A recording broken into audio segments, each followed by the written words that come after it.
우리 말씀의 제목 같이 한번 읽어볼까요? 전도의 동력은 무엇인가? 사람들이 불이야 하면은 여러분 어떻게 될 것 같습니까? 동네에서 불이야 하면은 사람들이 모일 것 같습니까? 안 모일 것 같습니까? 불이야 하면 사람들 심리가요, 불구경하러 다 모인대요. 다 모인대요. 불이야 하면. 근데 강도야 하면은 사람들이 어떻게 할 것 같습니까? 강도야 하면은 자기에게 해가 끼칠까 봐요. 조용히 있는데요. 나오지도 않고요. 우리가 예수님 믿는 사람으로서요, 성령의 불을 받은 자입니다. 그래서 이 불을 받은 사람은 가만히 있을 수가 없어요. 불이야, 불이야. 성령의 불. 그래서 여러분 예수님 믿는 사람 주변에는 항상 성령의 불이 활활 타오르기 때문에 주변에 있는 영혼들이요, 올 수밖에 없고 예수님을 믿을 수밖에 없습니다. 그런 면에서 예수님을 믿는 여러분, 성령의 불이 활활 타올라서 여러분 주변에 있는 많은 사람들이 여러분에게 몰려들고 예수님을 믿는 구원의 역사가 일어나기를 축원합니다. 전도의 동력은 무엇인가? 동력. 동력은 어떤 것을 강력하게 이끄는 힘을 이야기합니다. 이제 우리나라가 이제 세계 10대 방산대국, 이제 무기를 만드는데 굉장히 많이 올랐어요. 그런 면에서 이제 뭐 K9 자주포라든지 K2 흑표 전차라든지 이런 걸 수출하게 되는데요. 이 전차, 이 흑표 전차, 우리나라에서 만드는 흑표 전차를 우리가 만드는데, 우리나라가 6.25 전쟁 때요, 그 북한군들이 소련제 탱크를 이끌고 오는데 막지를 못했지 않았습니까? 그래서 막 사람들이 폭탄을 안고 그 전차에 뛰어들기도 하고 그랬는데, 결국 그 소련제의 T-34 탱크를 못 막아서요, 우리가 결국 낙동강까지 우리가 후퇴할 수밖에 없었는데요. 그래서 한이설에서인지요, 우리나라가 전차 전력이요, 미국 다음으로 제일 강하다라고 합니다.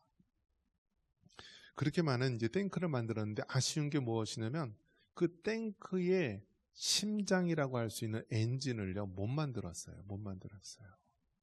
이제 그 전차의 동력, 이끄는 힘이 되는 것이죠. 그러다가 이제 얼마 전에 탱크에 들어가는 전차의 그 엔진, 그것을 우리가 이제 파워 트레인이라고 합니다. 엔진과 미션을 합친 부분을 파워 트레인이라 하는데, 이것을 드디어 국산화를 했습니다. 엔진을 먼저 국산화하다가 제일 나중에는 이 미션을 국산화했는데요. 우리나라가 이제 중동 지역이나 이런 데 수출을 하려고 해도 그 엔진이 독일산이기 때문에요, 독일의 허가를 받아야 되는 거예요. 어느 날에 지금 탱크를 수출하려고 그러는데 해도 되겠느냐. 근데 그 엔진의 모든 재산권을 갖고 있는 독일에서 안 된다, 전화는 안 된다 하면 못 하는 거예요. 그러다가 우리나라가 이제 엔진 또 트랜스미션까지도 다 국산화를 해서요, 이제 수출을 마음껏 자유롭게 하게 됩니다. 이처럼 여러분, 그 전차가 얼마나 중요한 무기이고요, 또 중요합니까? 근데 그 가장 중요한 것이 바로 엔진, 그 동력을 발생시키는 그 파워트레인입니다. 그렇다면 우리가 전도를 할 때도요, 이 전도를 이끄는 파워트레인, 엔진과 같이 힘을 주는 그러한 것이 있지 않느냐라는 것입니다. 오늘 이 전도할 때 이 전도의 동력, 전도를 하게끔 만드는 것이 무엇인가라는 것에 대해서 우리에게 이야기를 해주고 있는 것입니다. 우리가 전도할 때 우리로 하여금 전도를 하게 하는 것이 바로 성령의 능력이요, 또 우리로 하여금 전도를 하게 하는 동력이 복음의 확신이요, 또 마지막으로 우리로 하여금 전도를 하게 하는 그 동력이 영혼 구원의 열정이다라고 이야기를 하고 있는 것입니다. 먼저 우리 한번 따라해 보겠습니다. 전도의 동력은 무엇인가?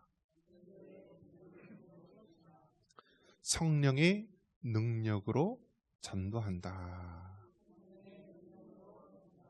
우리 고린도전서 2장 4절 같이 한번 읽겠습니다.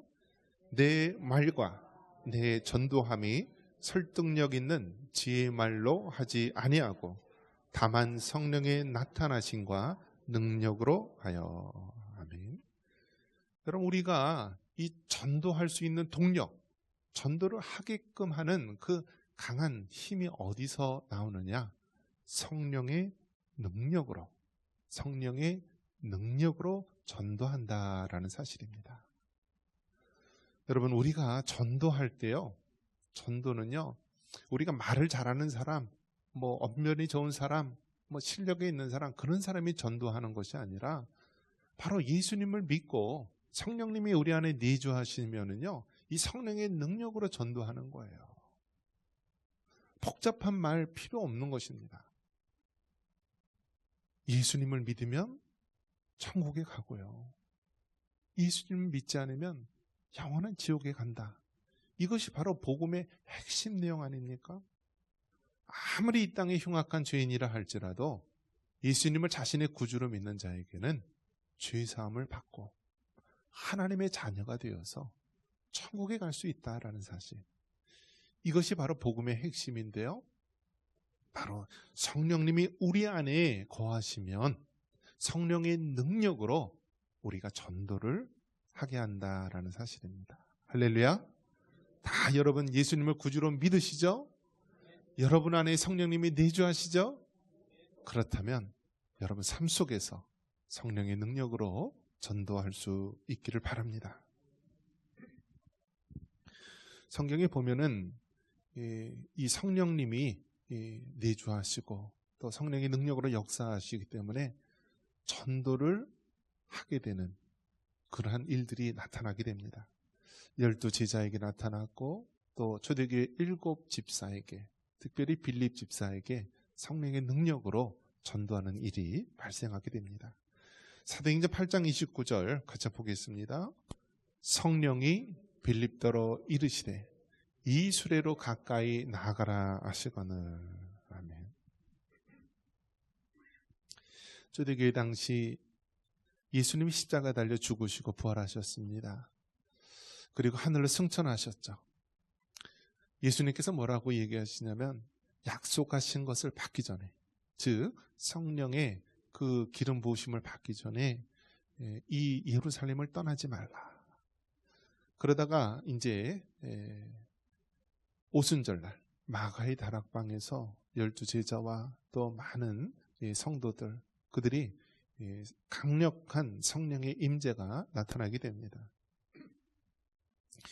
이때 성령의 그 임재가 나타난 이 사건은 우리가 복음을 전하며 능력 있는 그리스도인으로 살 수 있도록 하는 하나님의 크신 사건이었습니다. 이전에는 예수님을 믿는 제자들이 두려워서요, 골방에 숨거나 다락방에 숨으면서 이렇게 덜덜 떨었습니다. 그런데 이 성령의 능력을 힘입고 나서는요, 담대하게 나가서 복음을 전한 것입니다. 예루살렘 교회 핍박이 임하게 됩니다. 그러자 어떻게 됩니까? 예수님의 그 12사도, 뭐 베드로나 이런 사람들은 예루살렘에 남아서 결국 순교를 택하게 되고요, 다른 사람들은 다 이 예루살렘을 떠나서, 핍박을 떠나서 가게 됩니다. 이 핍박 때문에 초대교회 집사였던 빌립 집사도요, 이제 예루살렘을 떠나서 가게 됩니다. 그러다 성령님께서 어디로 인도를 하시냐면 가사 지역으로 가라고 합니다. 그러니까 우리가 발걸음을 딛고 가는 것도요, 성령 하나님께서 역사하시는 거예요. 가사가 여러분 어딘지 아십니까? 성경에 나오는 가사가 구약시대에는 삼손과 드릴라에서 나옵니다. 이 가사라는 지역이 나오고요. 그리고 오늘날 이스라엘과 이 팔레스타인 하마스와의 전쟁이 나오는데요, 그 가사가 지금 오늘날에는 가자 지구로 나옵니다. 가자. 그러니까 지금 전쟁이 일어나고 있는 그 가자 지역이 바로 초대교회 당시 빌립 집사가 성령님이 강하게 역사하셔서 가사 지역으로 가라라고 해서 그곳에 복음을 전한 곳이 가사 지역입니다. 그 가사 지역으로 이 빌립 집사가 가게 됩니다. 이제 가게 되는데요. 마침 그 앞에 어떤 일이 벌어지냐면 에티오피아 니시, 아주 높은 관직에 있는 관리가 수레를 타고 지나가는 것입니다. 마침 이사야의 말씀을 읽으면서 예수님에 대한 예언의 말씀이 나오는데요. 이해를 하지 못하는 것이죠. 그러자 이 빌립 집사가 가서 얘기합니다. 당신이 읽는 그 구절을 이해합니까? 하면서 예수님에 대해서, 복음에 대해서 설명을 합니다. 그러자 이제 이 빌립이 복음을 받아들이고 예수님을 구주로 믿고 그 자리에서 이제 물이 근처에 있으니까 세례를 받게 됩니다. 바로 어떠한 사건이죠? 전혀 상관이 없는 그 아프리카 대륙에 있는 이디오피아, 그곳에 있는 한 관리, 이 니시가 빌립 집사를 통하여서 복음을 듣게 됩니다. 그리고 예수님을 믿게 돼요. 이게 어떻게 가능한 것입니까? 성령의 능력으로, 성령님의 인도하심 따라서 예루살렘을 떠나서 가자 지역으로 가게 되고요. 그곳에 마침 지나가고 있는 에티오피아 니시아에게 복음을 전해서 바로 이 전도의 역사가 일어나게 됩니다. 지금도 여러분 아프리카 그 대륙을 보면은요, 모두가 다 이슬람화 됐어요.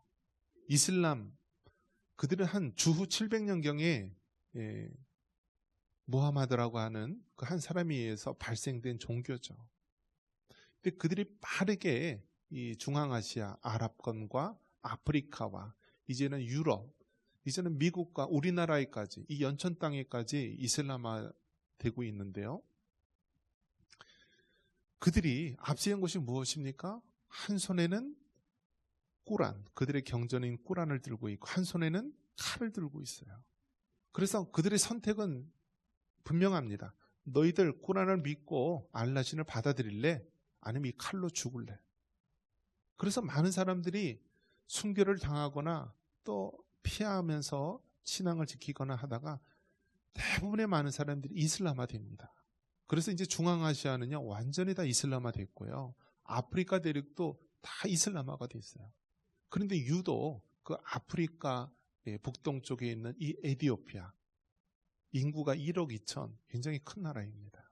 그 나라에서요, 아직도 기독교가 주축을 이루고 있다는 사실입니다. 얼마나 놀랐습니까? 그 에티오피아마저 이슬람화 되고요.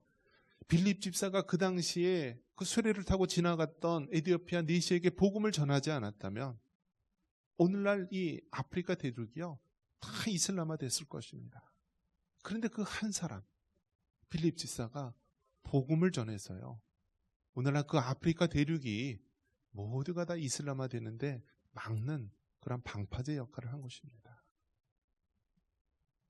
이처럼 여러분, 한 사람의 전도가 오늘날 역사를 바꾸고요, 한 나라, 이 역사의 흥망성쇠를 좌지우지할 수 있는 놀라운 성령의 역사임을 여러분 믿으시기 바랍니다. 이처럼 전도의 동력은 성령님의 능력으로 이루어지는 것입니다. 그렇기 때문에 여러분 마음속에 성령님이 전도를 하라고 막 이끄시면은요, 불순종하지 말고 그냥 전도하십시오. 누구에게 복음을 전해라 라고 성령님이 강하게 우리 안에 역사하시면은요, 그것을 누르지 말고요, 자유롭게 성령님께 순종하시기 바랍니다. 그러면 이 빌립 집사와 같은 놀라운 역사가 일어날 줄 믿습니다. 다음으로 전도의 동력은 어떻게 또 일어나게 됩니까? 복음의 확신으로 전도를 하게 되는 것입니다. 요한일서 1장 2절 말씀 같이 한번 읽겠습니다. 이 생명이 나타내신 바 된지라. 이 영원한 생명을 우리가 보았고 증언하여 너에게 전하노니 이는 아버지와 함께 계시다가 우리에게 나타내신 바 된 이시니라. 아멘.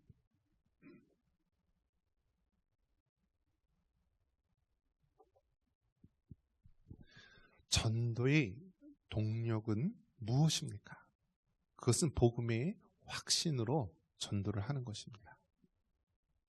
여러분, 증인이라는 말이 있습니다. 증인. 법정에서 증거나 증인을 가지고 우리가 사건을 재판하게 됩니다. 그런데 여러분, 증인은요, 어떤 것을 소리를 들은 사람을 증인이라고 합니까? 눈으로 본 사람을 증인으로 합니까? 눈으로 본 사람을 증인으로 해요. 귀로 듣는 사람은 가끔 헛소리 들을 수도 있잖아요. 그래서 증인은요, 소리 들었다라는 것이 아니라 눈으로 명확하게 본 사람을 증인이라고 합니다. 오늘 본문에 보면 요한일서 이게 1장 2절에 보면은 우리가 보았고 우리가 증언하여 전하노니라고 말합니다. 어떻게 해요? 직접 예수님을 봤다라는 거예요. 예수님께서 십자가에 달려 죽으신 것을 봤다. 그리고 그 예수님이 3일 만에 다시 살아나는 것을 봤다. 그리고 40일 동안 이 땅에 있으면서 이제 하늘로 승천하시는 것을 봤다. 그러면서 모두 그 현장에 있던 제자들과 많은 사람들이 예수 그리스도의 증인으로 선 것입니다. 그들에게는 무엇이 있나요? 복음의 확신이 있었고 이 확신이 그들로 하여금 전도를 하게끔 한 것입니다. 사랑하는 성도 여러분, 여러분 복음의 확신이 있습니까? 정말 예수님을 구주로 믿고 하나님의 자녀가 되었다는 확신이 있습니까? 여러분은 정말 오늘 죽어도 천국에 갈 수 있다라고 하는 확신이 있으십니까? 그렇다면 이러한 복음의 확신이 있다면 우리는 이것이 전도의 큰 동력이 될 줄 믿습니다. 여러분, 우리가 확신이 없으면 할 수가 없어요. 확신이 없으면요 전할 수가 없어요. 예전에 그런 역전 앞이나 광장 앞에 가면은 항상 누가 있어요? 약장수들이 있어요. 약장수들. 이 약장수들이요 얼마나 말빨이 좋은지요 막 얘기를 합니다. 이 고슴도치에서 나온 이 기름을 바르면 뭐 피부병도 낫고 뭐 문둥병도 낫고 모든 병이 낫습니다. 뭐 먹으면 무슨 속병도 낫고 뭐 만병통치약이죠. 근데 말을 듣고 있으면은요 그럴듯해요. 그리고 다 사요. 또 바람꾼들이 있잖아요. 막 여기저기서 저요. 그래서 항상 마지막 멘트가 뭐죠? 이제 10개밖에 안 남았습니다 하면은 어떻게 해요? 저도요 하면서 막 삽니다. 그 사람들이 막 판매하는 사람들이 어떤 마음을 가지고 하죠? 확신을 가지고 얘기해요. 확신을. 이단들이나 사이비들 그 말 들어보면은요 그냥 멍하니 있으면서 그냥 혼이 쏙 빠져요. 그럴듯해요. 지금까지 들어보지 못한 신비한 얘기예요. 그들은 무엇을 갖고 있어요? 확신을 가지고 얘기를 하는 거예요. 여러분 생각해 보세요. 사기꾼들도 확신을 가지고 이단들도 확신을 가지고 얘기하니까요 가짜도 진짜처럼 여겨지면서 갑니다. 그런데 정말 예수님 믿는 우리들은 어떻습니까? 정말 참 보배요 생명이신 예수님을 받은 자인데 우리가 갖고 있지 않은 것이 확신이에요. 확신이 없어요. 진짜를 가지고 있는데도 확신이 없어요. 자기 손에 낀 반지가 진짜 다이아인데 이 확신이 없어요. 확신. 들고 있는 핸드백이 아주 명품 가방백인데요 동대문 시장에서 산 것처럼 확신이 없어요. 여러분, 우리가 믿는 예수님 보배 중에 보배고요 생명 중에 생명인 줄 믿으시기 바랍니다. 확신을 가지시기 바랍니다. 여러분, 복음의 확신을 갖고 있다면 우리는 전도할 수밖에 없어요. 왜요? 이것이 정말 옳고 이것이 진리고 이것이 생명이기 때문에 이러한 확신으로 말미암아 우리가 담대하게 그 예수님을 전할 수밖에 없는 것입니다. 사도행전 3장 6절에 베드로의 이 확신 있는 고백이 나옵니다. 같이 읽어보겠습니다. 베드로가 이르되 은과 금은 내게 없거니와 내게 있는 이것을 내게 주더니 나사렛 예수 그리스도의 이름으로 일어나 걸으라 하고. 예수님 그렇게 3년 동안 쫓아다녔으면서도 결국 마지막 순간에 예수님 십자가에 못 박혔을 때 다 뿔뿔이 도망치고 달아나지 않았습니까? 수제자라고 했더니 베드로도 그 계집 여종이 당신도 예수의 제자 아닌가 하라고 했을 때요 저주하면서 부인하지 않았습니까? 그랬던 베드로가요 이제는 예수님 안에서 복음의 확신을 갖게 된 이후에는 뭐라고 얘기합니까? 은과 금은 내게 없지만은 나사렛 예수 이름으로 명하노니 일어나 걸으라 하니까 여러분 놀라운 이적의 역사가 나타나지 않았습니까? 여러분, 전도의 동력은요, 바로 하나님의 성령이 우리 안에 내주하심으로 말미암아 우리에게 주시는 그러한 복음의 확신인 줄 믿으시기 바랍니다. 베드로가 그렇게 두려워 떨고 불안하고 부정했던 그러한 베드로가요, 이제는 담대하게 그 예수님을 선포하고요, 귀신을 쫓아내고 병든 자를 치료하면서 하나님의 역사를 나타내지 않았습니까?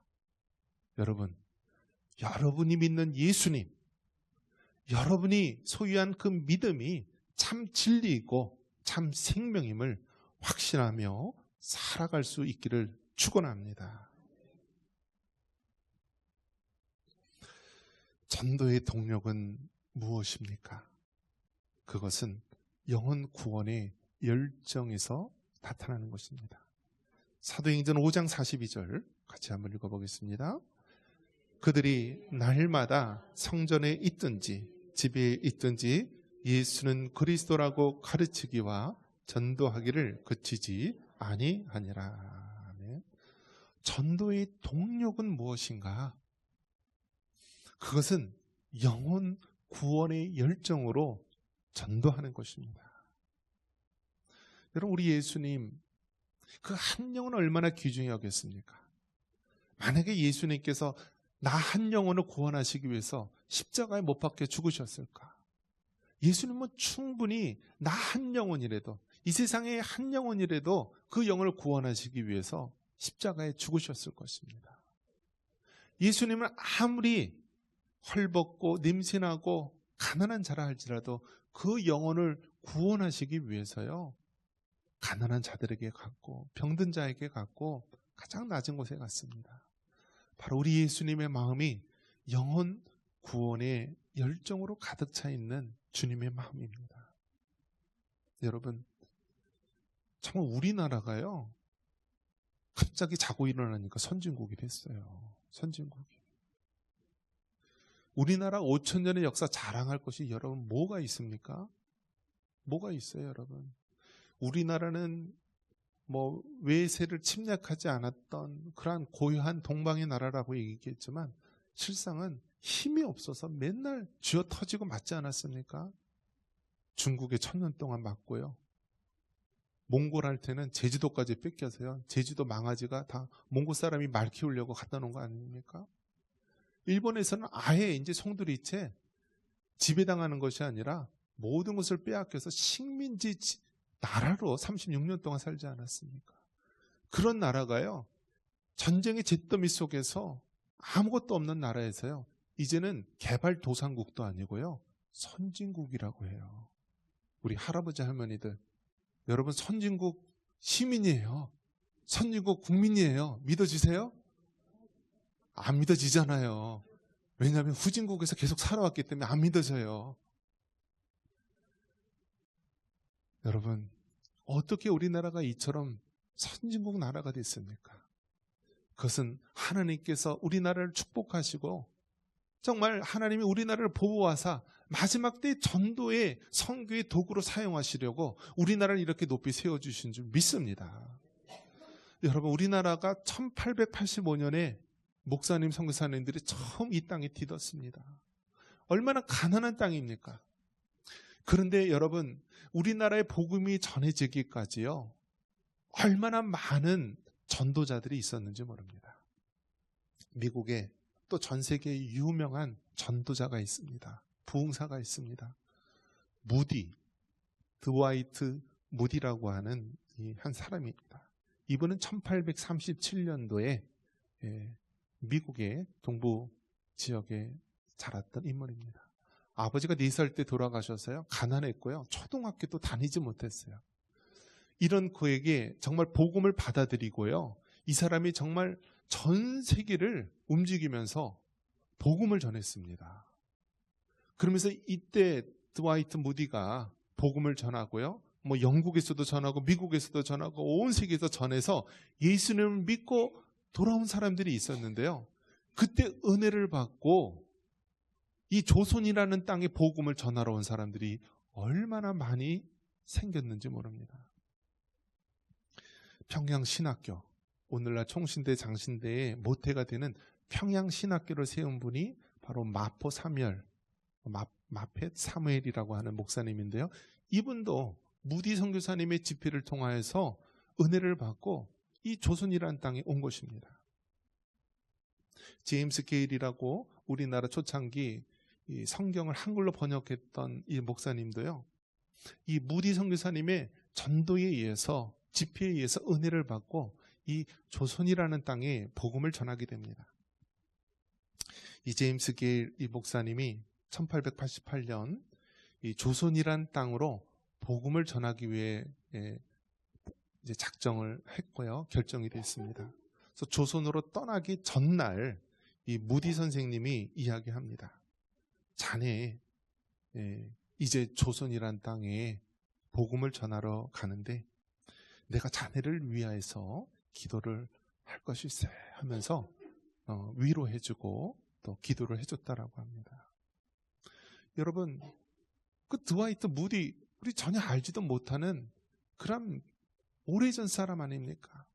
근데 이분이 전도를 하는 거예요. 초등학교도 제대로 마치지 못한 분이요, 정말 미국과 영국과 온 세계 다니면서 전도를 한 거예요. 그러면서 그 자리에서 은혜를 받는 사람이 나도 이 예수님의 복음을 전해야겠다 하면서 지구 반대편에 있는 조선이란 땅에까지 복음을 전한 거예요. 그래서 여러분, 그 복음이 우리에게까지 지금 전해지고요, 하나님이 마지막 때 우리에게 사용하기 위해서 지금 우리나라를 복음을 받아들이고 선진국의 대열에까지 이르게 한 것 아닙니까? 모두가 다 하나님의 크신 은혜인 줄 믿습니다. 마지막 이야를 마치겠습니다. 1994년 10월 22일, 지금으로부터 30주년이 되었죠. 이 30년 전에 10월 달에 성수대교가 무너진 날입니다. 그때 성수대교가 이 갑판이요, 이 교각이 그냥 위에서 통째로 떨어져서요, 버스 한 대와 여러 자가용이 이 20m 아래 한강으로 추락해서 떨어졌는데요, 32명이 사망을 했습니다. 그런데 그 버스에 타고 있던 사람 중에 20살, 이제 서울 교대에 이제 국어 교생 실습을 하러 이제 5일째, 닷새째 강북에 있는 초등학교로 실습을 나갔던 젊은 여대생이 있었어요. 근데 그 여대생이 그만 그 성수대교 붕괴 사고로 죽게 됩니다. 여러분, 20살 된 그 여대생, 이 여대생이요, 교생 실습을 하러 대학교 3학년 때 가다가 닷새 만에 죽은 거예요. 얼마나 막막하겠습니까? 그 가족이 있었는데요, 이 아버지는요 1년 전에 돌아가셨고, 그리고 이 딸마저도, 그러니까 남편이 먼저 1년 전에 돌아가시고 딸마저도 이 성수대교 붕괴로 죽게 된 것입니다. 그래서 남아있는 어머니하고 아들이 있었는데요, 유품을 정리하다가 보니까 일기장이 나옵니다. 근데 그 일기장의 내용이 무엇이냐면 14가지 소원이라고 나옵니다. 그 소원을 말씀드리겠습니다. 1. 100명 이상에게 전도한다. 2. 목사관을 짓는다. 3. 교회를 짓는다. 4. 장학금 제도를 만든다. 5. 신앙소설을 쓴다. 6. 기독교 방송을 만든다. 7. 이동도서관을 만든다. 8. 간사님들 재정 지원을 한다. 9. 선교사님들 재원 지원을 한다. 10. 목사, 간사, 전도사님 전용 유양지를 만든다. 11. 1명 이상 입양한다. 12. 단기 선교사로 떠난다. 13. 시각장애인을 위해 뭔가를 한다. 14. 재활 지원을 포함한 복지마을을 만든다. 여러분, 이 첫 번째 기도 제목이 뭐냐면 100명 이상에게 전도한다입니다. 그리고 이 기도 제목은 그 어머니와 남동생을 통해서 거의 다 이루어지고, 또 그 보상금으로 받은 2억 5천만 원을 그 그 남서울교회에 지원을 해서 장학사업으로 거의 다 이루어졌다라고 합니다. 말씀을 믿습니다. 여러분, 전도의 동력은 무엇입니까? 성령의 능력으로 합니다. 복음의 확신으로 합니다. 그리고 영혼 구원의 열정으로 합니다. 여러분, 이 성수대교 붕괴로 20살 갓 어린 나이에 죽은 이 여인의 소원이 100명에게 전도한다입니다. 여러분도 이 영혼 구원의 열정을 가지시고 이러한 복음을 전하는, 영혼을 살리는 여러분 되시기를 주님의 이름으로 축원합니다.